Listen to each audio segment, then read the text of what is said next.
Hi, Dr. Seth Gerlach with Core Health, board-certified chiropractic internist and functional medicine practitioner. Today I'm talking about when going gluten-free can actually be bad for you. So, gluten's been in the news, and a lot of people are starting to talk about gluten. A lot of people are going gluten-free, but sometimes that may not be the best thing for us. But let's talk about gluten for a second. Just quick recap. So we know that the New England Journal of Medicine states that 55 diseases can be caused or perpetuated, driven by gluten. So we know that gluten can inherently harm us.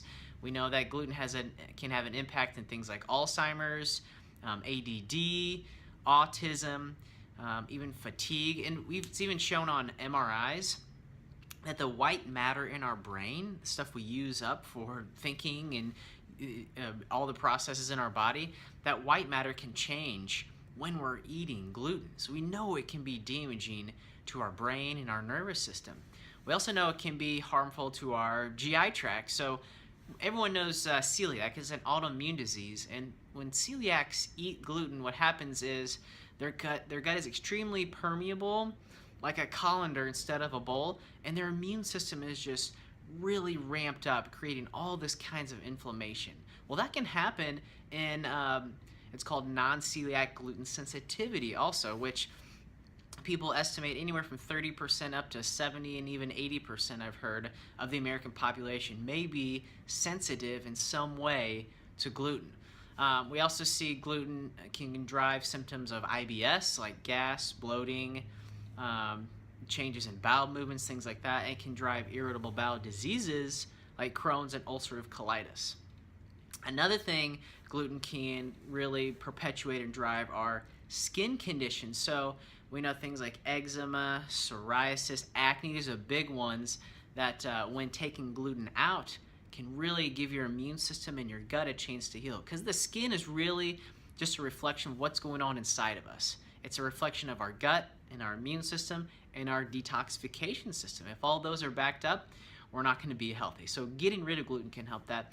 And lastly, immune problems. So anyone with autoimmunity, what happens is Dr. Alessio Fasano is one of the foremost researchers in autoimmune diseases. He has found that gluten, what it does, it unlocks and unzips the gut lining. So that leaves the gut permeable. It's called leaky gut.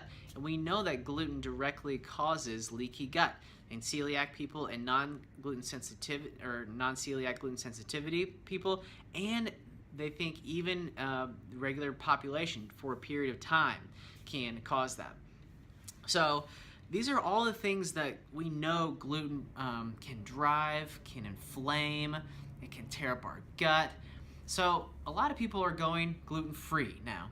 So what happens when most people go gluten-free? From what I found, when most people go gluten-free, they go to the store and they go down the gluten-free aisle and they just throw everything in their cart. So they've got gluten-free crackers, gluten-free cakes, gluten-free pizzas, gluten-free everything, gluten-free sugar. Their cart is just full of gluten-free crap then. So what happens, we've swapped out gluten-filled crap for gluten-free crap. It's still not good for us. So in 1994, the American Diabetes Association recommended Americans get 60 to 70% of their daily calories from carbohydrates. So when we think of our basic macronutrients we get from foods, we think proteins, we think carbohydrates, and we think fats. And so the American Diabetes Association wanted everyone to eat mainly carbohydrates. Well, we know carbohydrates break down into sugar in our body, and that stimulates an inflammatory response, can throw off insulin, which can start many different diseases. So what happened after the American Diabetes Association recommended we consume all these carbohydrates? Well, from 1997 till 2007, the cases of diabetes in America doubled. So we know that eating more grains will have a much higher carbohydrate content than eating foods like, let's just say, your standard vegetables or meat products or things like that. And we also know that a high carbohydrate diet is one of the most potent stimulators of inflammation in the body. Inflammation is the driver of all disease. So think of eating as warfare. We put these foods in our body multiple times a day. Well, the body has to break them down, use them up, make sure they're not a threat, and then get rid of them. So if we're eating these really high grains, high carbohydrate foods multiple times a day, the gut is under attack, the immune system's under attack, and our blood sugar's off, and we're inflamed. So it's a perfect storm of insulin resistance and inflammation, all these things which drive disease even faster.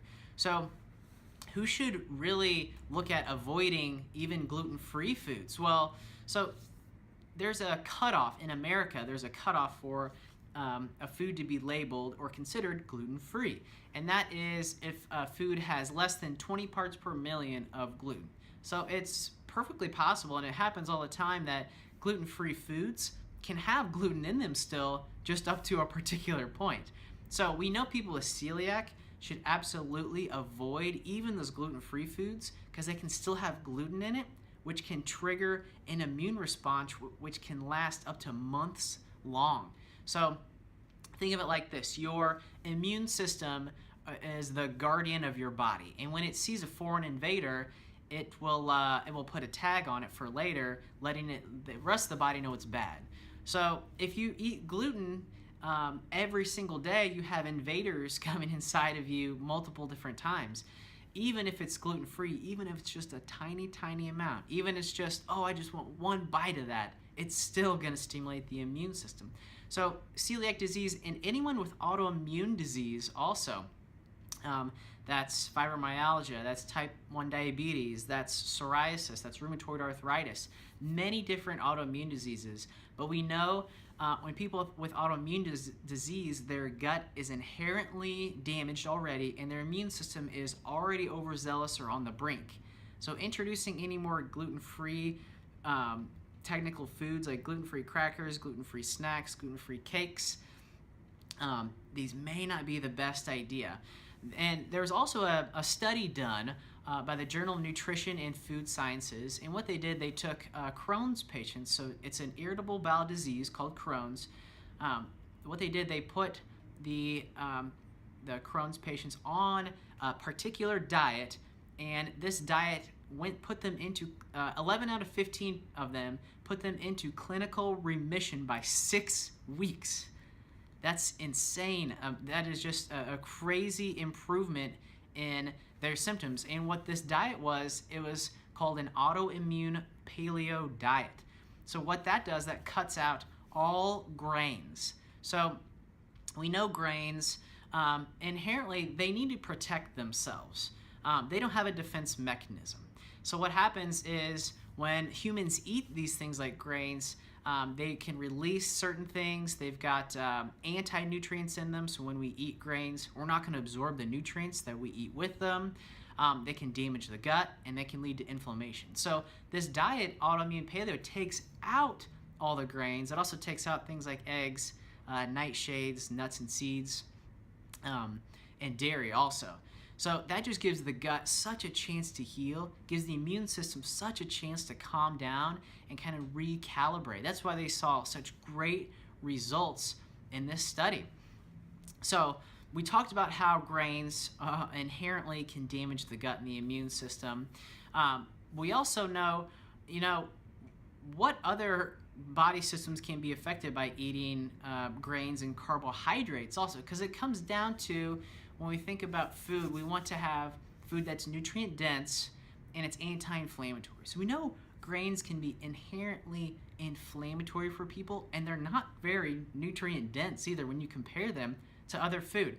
So the Journal of Alzheimer's Disease showed that people who fill their plate with carbohydrates, that load up on carbohydrates, have 4 times the risks of mild cognitive impairment, which is kind of the beginning stages of things like dementia, can lead to things like Alzheimer's and things like that. So we know that, again, grains in general, which most gluten-free technical foods, crackers, cookies, cakes, pizzas, whatever, are made of can drive this inflammatory process, especially in the brain, in the gut, and the immune system. So you say, what do I eat? That's what everyone says. Well, what the heck can I eat, doc? So when we put people on a diet, we're trying to heal their body. And the things you eat either build you up or they break you down. It's really as simple as that. And everyone is unique. Everyone needs a particular diet.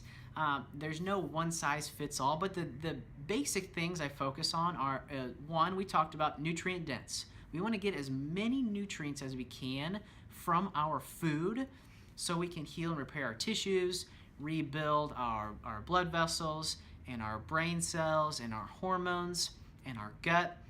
And we also want to be anti-inflammatory. So we don't want to break down our body, we want to build our body up. So I've got 5 foods I like to focus on when we talk about a great diet. So number 1 is high quality meats. So this would be, pasture raised, grass-fed meats, because 80% of the antibiotics in America are used on livestock. So cows, chickens, pigs. They're loaded up now with antibiotics and hormones to make the meat juicier, but we can't keep them. But we feed them such a terrible diet that we have to give them antibiotics so they won't get sick. So making sure you have good quality meats, that's one of the most nutrient dense foods we can have. Number 2 is organic vegetables. So the average American consumes over a gallon of pesticides and herbicides each year from eating conventionally grown fruits and vegetables. That's why it's so important that we eat organic vegetables. That's where we're going to get so many of our phytonutrients. It's going to help us detoxify. They're anti-inflammatory, so many great things. Number 3, a very small amount of fruits. When I talk about fruits, we talk about low glycemic, fruits that won't raise our blood sugar. So that would be things like berries, pretty much. If you stick to the berry family, you're good. Blueberries, blackberries, raspberries, strawberries. You could do lemons and limes also. These are great. They're full of fiber. They're, again, full of phytonutrients. They help us detoxify, so many great things. 4th would be good quality fats and oils. So I talk about olive oil, coconut oil, avocado oil, and then we can talk about just having coconut, avocados themselves, even nuts and seeds to a small amount. About a handful of nuts or seeds is enough. Anything over that can be too much for the gut. It can actually be inflammatory. And number 5 would be spices and herbs. So spices and herbs have the most antioxidants per weight than any other food on the planet. So we can load up with spices and herbs like turmeric, paprika. I love just using salt and pepper. You can use oregano and thyme. All these things. When people come to me and say, well, eating healthy, the food's just so bland. If you load up your food with good quality oils and a ton of spices and herbs, your food will taste good. I promise you.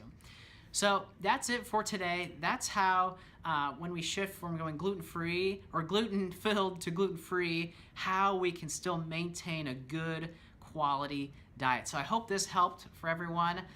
Again, this is Dr. Seth Gerlach, and I hope you have a great rest of your day.